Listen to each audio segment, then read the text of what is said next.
আসসালামু আলাইকুম, welcome to my new another blog. আজকের ব্লগটা তিলকপুর থেকে শুরু করছি। ব্লগ শুরু করার আগেই প্রথমে আপনাদের একটি ইতিহাস শোনানো বেশি প্রয়োজন।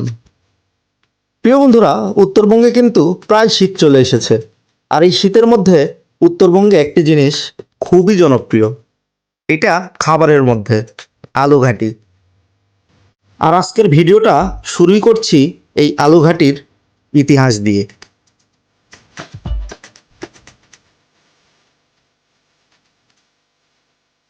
উত্তরবঙ্গের মানুষের খাবারের তালিকায় আলুঘাটি শুধু একটি সাধারণ পদ নয়, এটি একটি ঐতিহ্য।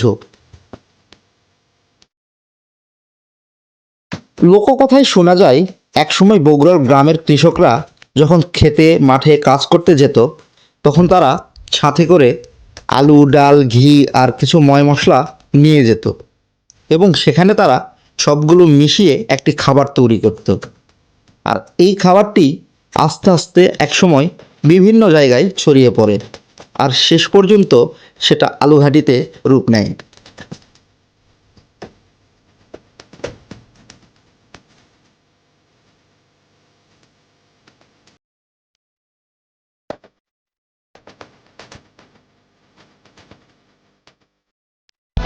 শীতের প্রথম দিকেই এবার দাওয়াত পেয়েছি আলুঘাটি খাওয়া। এই দাওয়াত তো মিস করা যায় না, তাই রওনা হয়ে পড়লাম।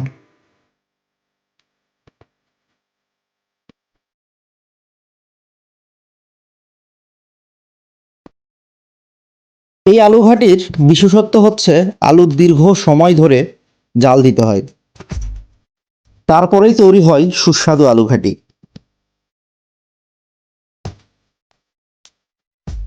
আজ আমি মোটরসাইকেল নিয়ে বের হয়েছি তিলকপুর থেকে ব্যারাগান দুপচাচিয়ার উদ্দেশ্যে, আত্মীয়র বাড়িতে সেই আসল বগুড়ার আলুঘাটি খেতে। সকালে বাড়ি থেকে বের হতেই পথের প্রকৃতি যেন অন্যরকম, ঠান্ডা হাওয়া, রাস্তার পাশে সবুজ ক্ষেত, সব মিলিয়ে এক শান্ত পরিবেশ, সুন্দর অনুভূতি। মোটরসাইকেলের শব্দের সাথে সাথে গ্রামের সকালটাও যেন ছন্দে ভরে উঠছে। মাঝে মাঝে ধানের ক্ষেতের উপর ভেসে আসা ঠান্ডা হাওয়া, শিশিরের গন্ধ, পথের ধুলো আর সকালের কুয়াশা এই ভ্রমণকে সত্যি একটি অন্যরকম পরিবেশে নিয়ে গেছে। এখন আপনারা দেখতে পাচ্ছেন রাইকালি বাজার। আর এই রাইকালি বাজারের ভিডিও আপনারা কে কে দেখতে চান অবশ্যই অবশ্যই কমেন্টে জানাবেন। এখন এই বগুড়ার আলুঘাটিটি বিভিন্ন অঞ্চল, বিভিন্ন জেলায় ছড়িয়ে পড়েছে। পার্শ্ববর্তী জেলা নওগাঁতেও কিন্তু এই বিখ্যাত আলুঘাটিটি কদর রয়েছে। ভিন্ন ভিন্ন জেলার আলুঘাটির স্বাদ একদম ভিন্ন ভিন্ন রকম। কোনো জেলার সাথেই কোনোটা মিল করতে পারবেন না, কিন্তু যে স্বাদই হোক না কেন অনবদ্য। আজ যেহেতু আমরা বগুড়া জেলাতে, তাই বগুড়া জেলার গল্পই বলি। অন্য জেলার গল্প না হয় অন্য ভিডিওতে হবে। বগুড়ার কথা উঠলেই যে কয়েকটি খাবারের নাম সবার আগে মনে আসে, তার মধ্যে আলুঘাটি অন্যতম। শত বছরের বেশি সময় ধরে এই খাবারটি উত্তরবঙ্গের মানুষের খাবার টেবিলে এক বিশাল স্থান দখল করে আছে। বলা হয় একসময় কৃষক পরিবারের নারীরা সকাল সকাল রান্না করে রাখতেন এই আলুঘাটি, কারণ এটি দীর্ঘক্ষণ গরম না রাখলেও নষ্ট হয় না এবং খেতেও একদম সুস্বাদু।